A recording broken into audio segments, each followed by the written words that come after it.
The people who have so much to say, have a story, have a vision, have wisdom, have heart, and they're so terrified to do it, or the physical experience of sharing it is so bad that they don't share their message with the world. It's fascinating for me. Every time I coach somebody, it really starts to turn into this therapeutic release where people express that the reason I don't show up the way I want in this world is because of something in my past. Welcome to another edition of The Process Fixer. Today is a fun time. Not only do I have two of my favorite guests here, Kristy Siefkin and Sam Bradford, my dog Milo has decided to be a participant, so you will occasionally hear him. He even wrestles with one of the cameramen for a while in the background, and so you'll notice us looking off camera like, what the heck is going on? This is a lot of fun today. We're talking about communication, talking about once you build capacity, creating the capacity inside your organization and with yourself so that you can get out and start communicating better and be a subject matter expert. This is an important topic, and I'm excited for you to be here with us today.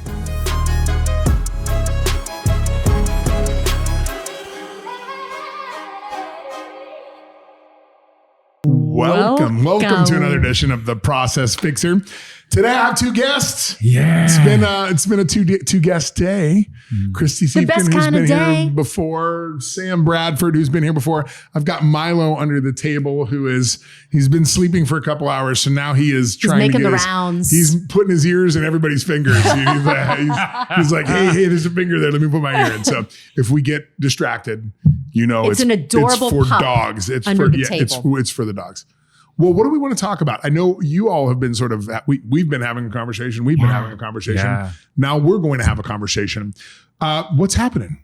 We're talking about the people who have so much to say, have a story, have a vision, have wisdom, have heart, and they're so terrified to do it, or the physical experience of sharing it is so bad that they don't share their message with the world.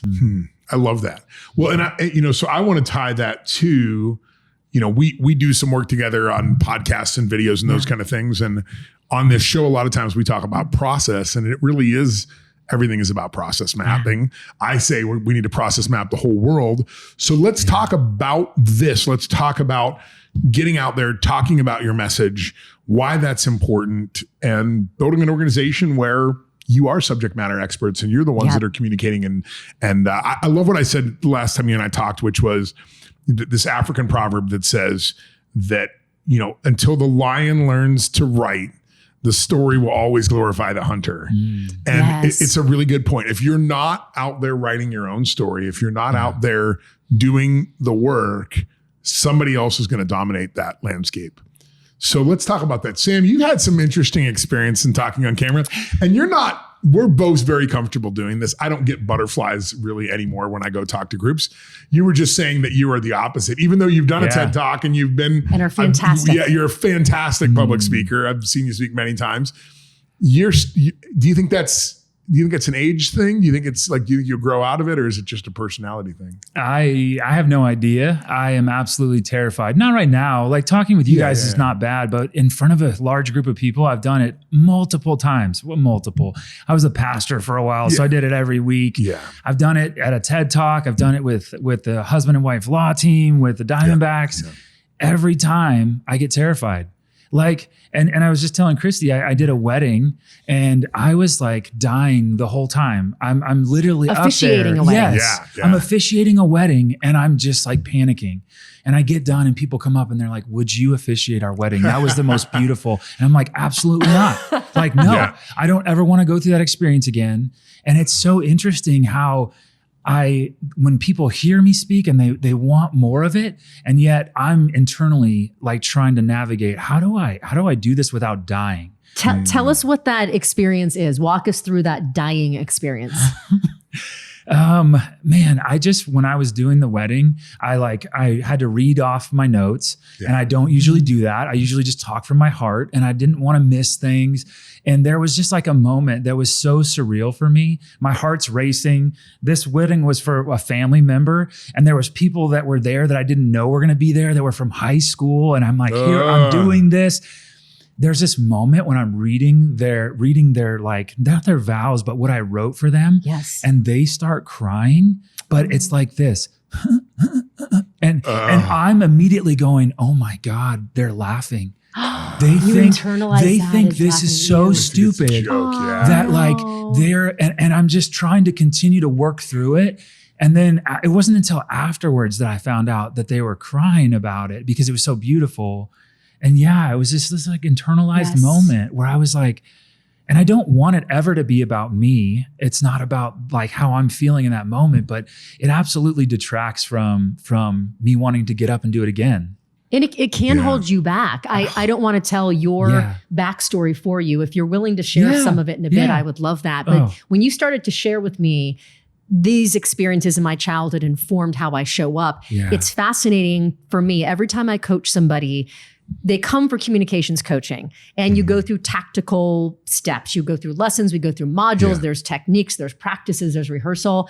By about the third, sometimes fourth session I meet with people privately, it really starts to turn into this therapeutic release where people express that the reason I don't show up the way I want in this world is because of something in my past. And how we communicate, what our body language does, how we interact with others is so much informed by our childhood. Not to turn this into a therapeutic session, listen, but there's truth so to it. True. I don't talk a lot about my parents, but they were both pastors. Yeah. My mom was a very well-known female teacher in the 70s, which was very uncommon. Right. And a lot of people thought that was very sacrilegious, but my parents wrote sermons 3-4 times a week. Like that's what they did. They got up and talked to people. I would say that, and as you all are having this conversation, I'm realizing how thanks Milo for shaking in the shake. How my speaking style and the things that I do are affected by them. Yeah. Because my dad and mom were really, really big in that they were sort of leading a movement. And because of that, they had this commitment to each other that everything would always be fresh, that they would never repeat messages. They would never have it was always, you had to go get it. Like you had to go do the research. It's a lot of work. Find it, get the inspiration, get the revelation and bring it 3-4 times a week and do it on television and do it on all these things.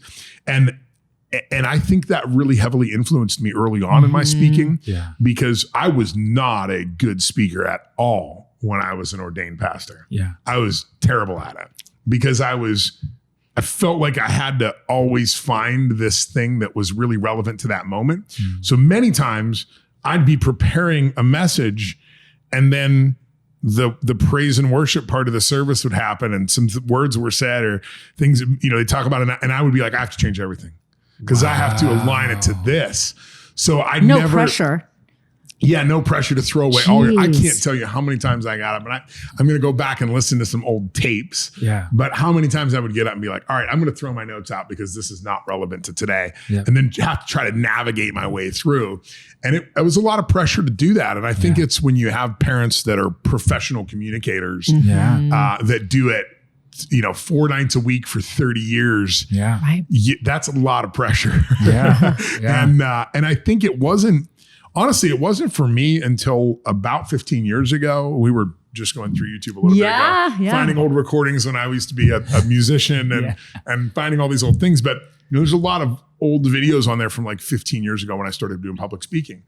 And I will tell you that when I got good at it was, for me, the pivotal moment was the Demo conference of, I think it was 2009. And Demo at that time was the premier launch conference in the US. It was where Google had launched and Salesforce had launched, and the first laptop ever seen on a stage was there. And it was like this big thing. And to get selected for it was a big deal. But they send you these, this record at the beginning, this sort of notes, and they're like, you have 6 minutes, meaning that when you hit your point on stage, the lights come up, the music goes down, you have 6 minutes. At 5 minutes and 58 seconds, you will begin to hear the music. And at 6 minutes, the lights go off. It's cut. Wow. They will have the hook and they will pull your ass off the stage. And you're in front of every influencer in Silicon Valley. I mean, Google's sitting in the front row, like all the Google executives. This is early stage streaming. So it's like conference calls. There's hundreds of thousands of people on this call listening to you talk and release this new technology into the world. And I realized, everybody's like, oh, you've been a pastor, you've been, like, oh, and I'm going, oh my God, I'm terrified. Yeah. But I hired a coach. And I hired a coach named Nathan Gold. Nathan coached hundreds of people through that process at Demo. He knew how to get you in that 6 minutes. We hired another lady, Tracy, I don't remember. She was a newscaster for years here in town, but she came in and she had this whole philosophy around this thing she called gobbledygook, right? And it's like every word has to matter and precision. Just make like I'd be like, here's what I'm going to say, and she's like, is that word necessary? You know, that's straight out of journalism school. I'll tell you, it's how many cutting to the syllables essence are in that, and really getting down that essence.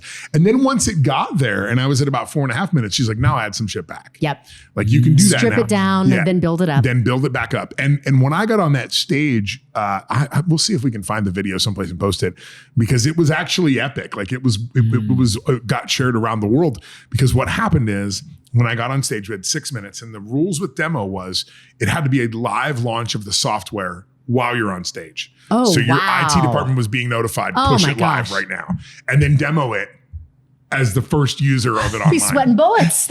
Yeah. And Pam Mativier, who is one of the most brilliant people in Phoenix, wrote the book on affiliate marketing, was Paul Allen's right hand for a long time in Microsoft, like brilliant woman. She was on stage with me, as was Tracy Ann. And I was doing the talking, and they were going to demonstrate the software. One was going to be one user, one was going to be another communicating through this platform. And as I'm talking, I'm seeing out of the corner of my eye, freaking out, frantic going on between the two of them. No.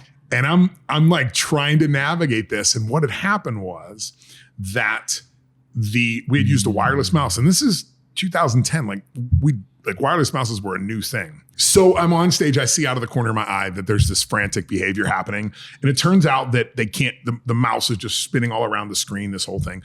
We're in front of hundreds of thousands of people, right? Online and virtually and on the phone. And fortunately, I was so well rehearsed and I had time, because we had stripped it down and then added back. So I knew I could do this in 4.5. So I was able to start to ad lib and keep with my script in my head, but start to walk over and be like, ladies, I guess we're having a problem. And they're like, yeah, we're having a problem. Okay. It's no big deal. Let me do a dramatic reenactment of what you should see on screen. And everybody's laughing, and we do this whole entire thing. And we get this standing ovation and great big applause. And then we got lucky, because then one of the Google executives came backstage and said, I did that. And we said, what do you mean? And he said, I just bought a wireless mouse. I had plugged it into my laptop, and I was sitting there going, why won't, it was on the same His frequency. Mouse was controlling their so laptop. He actually demanded that they let us go back and represent. What? So it's the only time in history of that conference that anybody ever got a second chance. And it was sort of fascinating. We got a chance to go back, and we ended up, we did not win the $1 million prize, but we were in the top, I think it was 2 or 3. That's incredible. That we got from this presentation. And it was a really powerful experience for me to realize that being rehearsed, having a professional coach, having somebody that works through it with you, because I will tell you, if I had not gone through that process, that would have been an total disaster. And having a contingency plan. I think that's where a lot of people fail who go the memorization route. And I remember this from my past, because I also was not the best speaker growing up. I was a very shy kid. I was a homebody. I'm still very shy. Very shy. One day Derrick will come out of his shell. But I did find that if I could make something perfect, if I can memorize, that was the way that I could present. But that has its own problem, right? So although what was set up for you was to generate something new all the time in your childhood, mine was in this trail of perfection and get the A and get the A plus. It's memorize it perfectly. So I memorized a speech perfectly in 5th grade. That was in front of the whole school.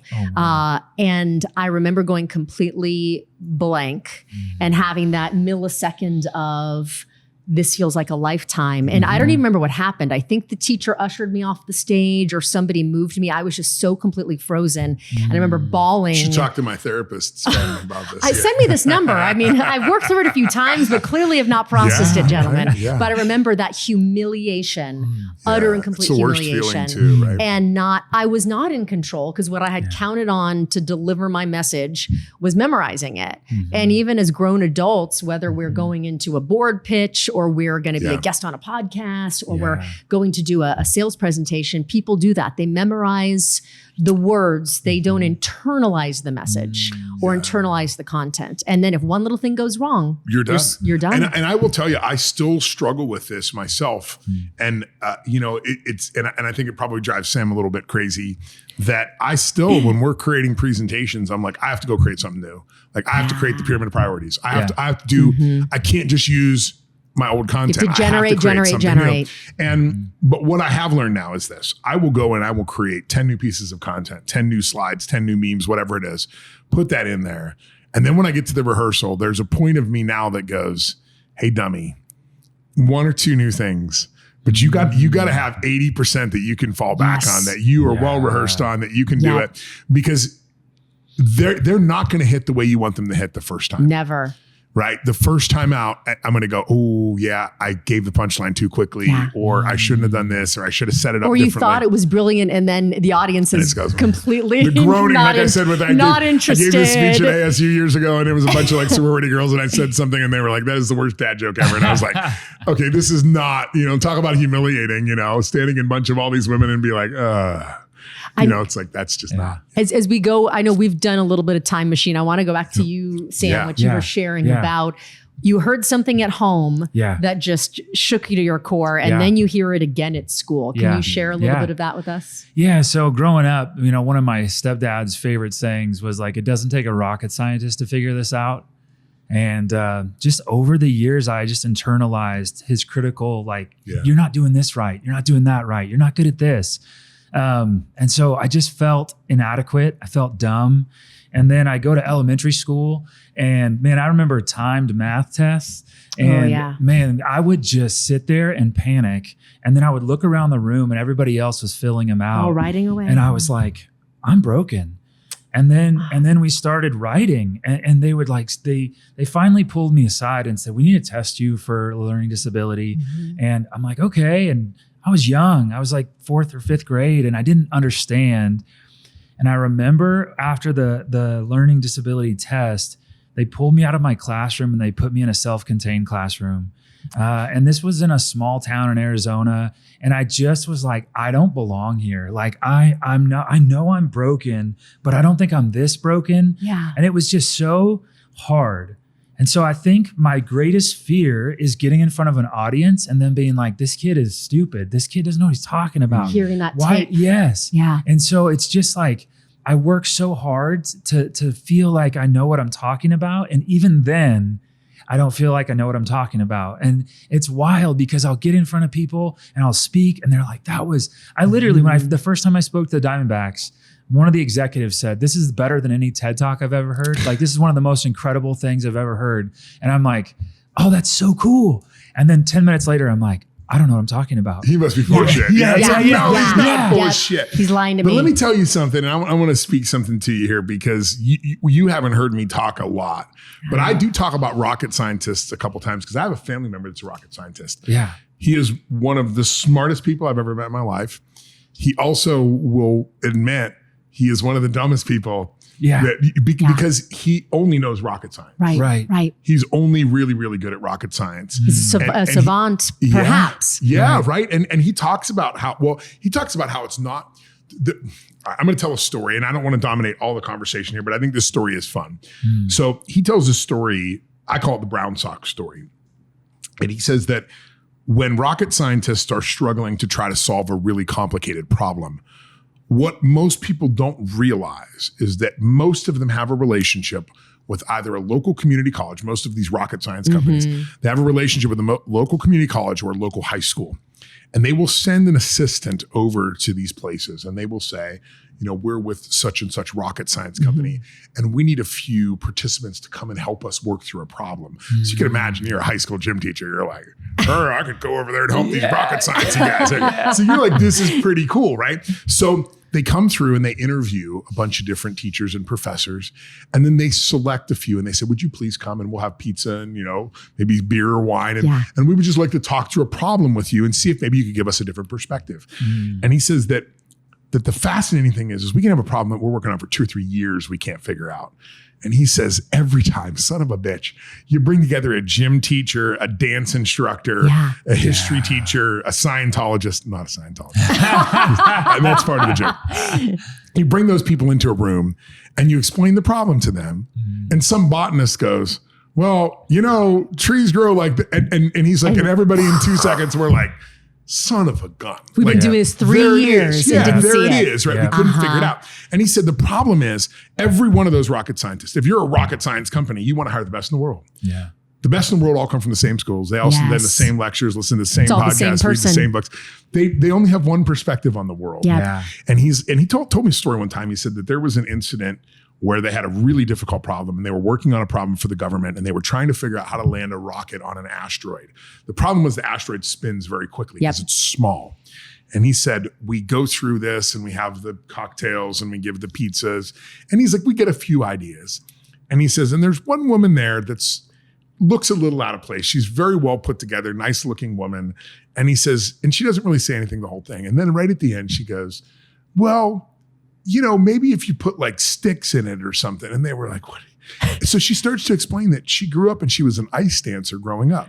She starts to explain that when she was about 4 or 5 years old, when they teach you how to do spins, the thing that they teach you is to slow down, you push your arms away. Yes. To speed up, you move your arms in close and you get things closer. And she's like, if you wanted to slow that down, wouldn't you just like put your arms out? Stick arms on the side of it and it'll slow the spin down. And he goes, and we all sort of chuckle and laugh about it. We're like, yeah, it's a great idea. Yeah. and then I imagine this next part. It is definitely an exaggeration. But he said a couple days later, the scientists started thinking and they're like, you know what? How do we give it arms? We could shoot rockets in the side and change the sort of, but he said it didn't happen. And this is the exaggeration part. He's like, and I tell him this now and he laughs and I'm like, they got Swedish meatballs for lunch, right? And somebody pushed a toothpick in there and they were like, Eureka! Like, that's the total exaggeration part of the story. But they did. Right. They found the solution and they didn't find it even through the history teacher or the science teacher. It was the dance instructor, the random person you never cheerleaders guessed at the university that was like, I have the solution to this problem. That happens all the time. And my second rocket science story is something that I just recently told. You're probably both familiar with SpaceX. And one of the reasons that SpaceX has been able to do things more efficiently is they reuse their rockets. Yes.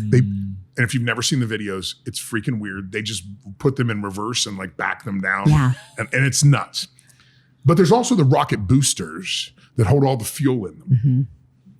And just about 3 weeks ago, there was an article that came out that said the rocket scientists, well, this is really cool. The rocket scientists at SpaceX not only recover the rocket by backing it down, but the boosters don't have fuel in them anymore. Right. So they fall out of the sky into the ocean. Do they retrieve them? Yes. They made ships with large nets on top of them.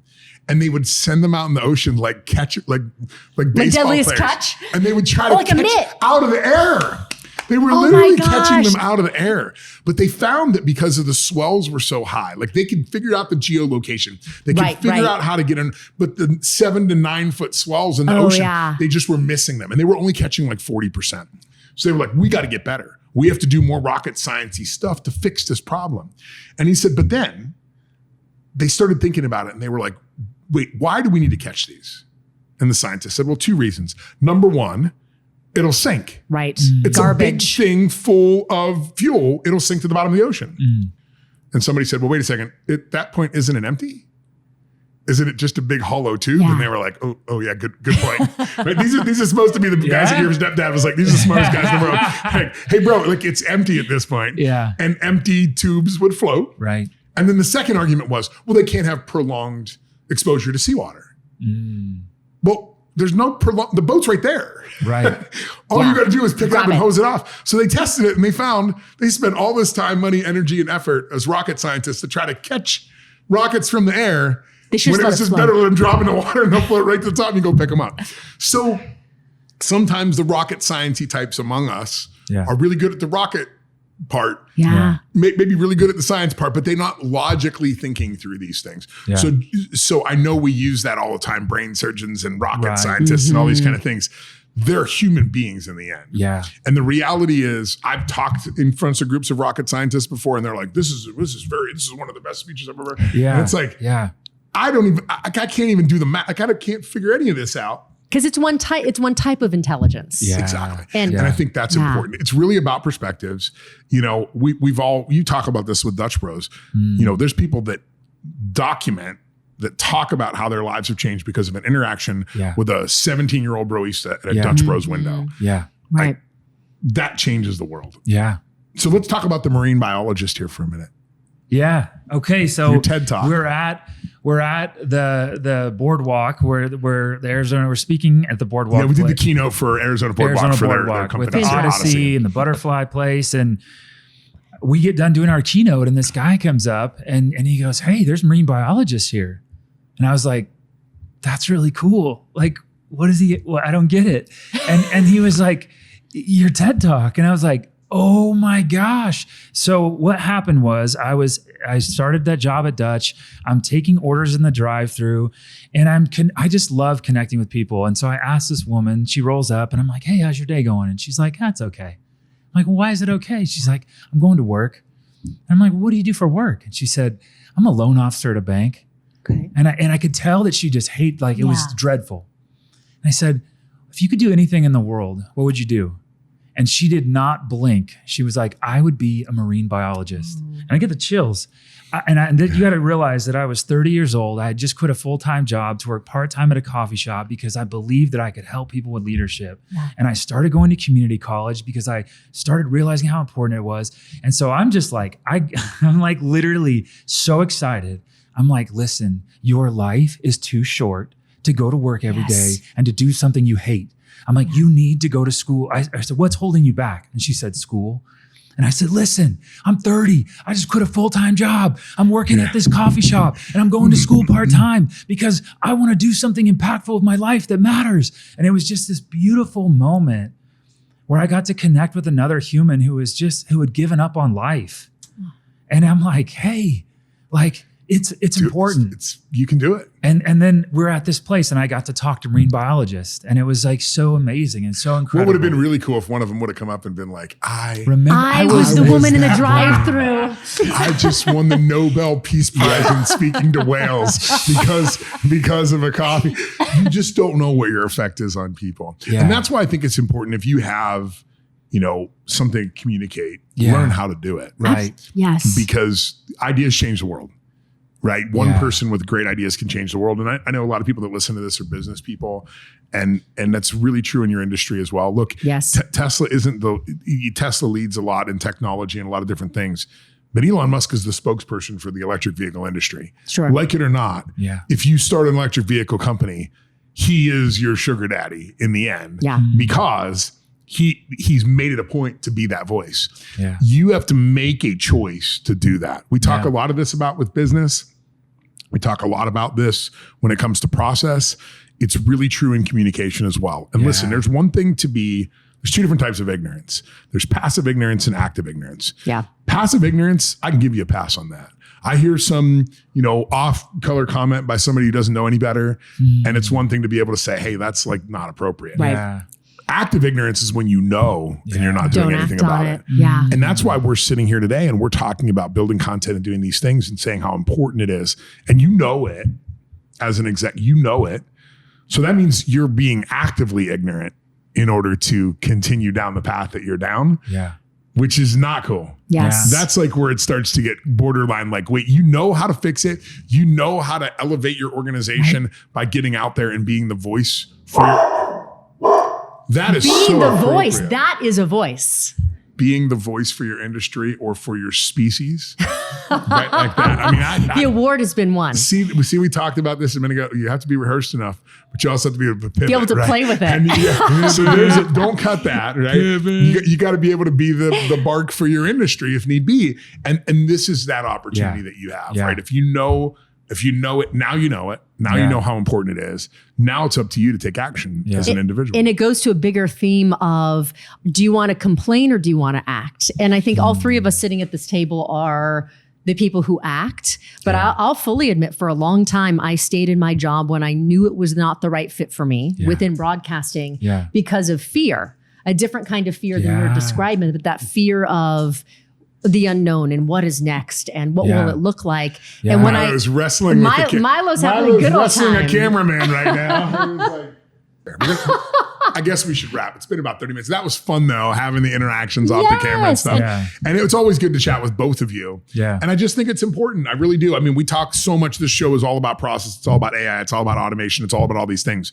The reality is, as Lucas said in some of the episodes earlier today, when you get the capacity and you can automate some of your systems and you have some capacity, use it to actually build your personal brand, use it to build your organization's brand, spend time. People say, I don't have enough time for that. Okay, let me come in and fix your shit on process. Yes. Then you will have the time to get Kristy to come in and teach you how to do this and focus on that, because that's what progress is. So much of the work that we do, we've talked about this multiple times. It's come up in multiple shows today.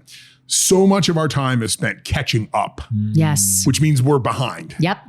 Like, we want to move forward. Yeah. This is the kind of stuff that moves you forward as an organization and as an individual. Getting out and talking about your expertise is, being the lion and learning how to write the story so that the hunter isn't always the one that's glorified. Yeah. Thank you both for being here. Thank you, Derrick. Thanks, Milo. Thanks, Milo. Good boy. Until next time, this is The Process Fixer. You ready? Let's go. Welcome to The Process Fixer. Help you see the bigger picture. Derrick Maines is the elixir, cutting waste away like scissor. Woo! Got a problem, he can solve it. He's an expert with the process, so for sure you'll see a profit. Bottom line profit. Analyze the work your people doing every day. Expose the inefficiencies getting in the way. Advise you how to automate, outsource, abbreviate, eliminate, innovate. Now there's more food up on your dinner plate.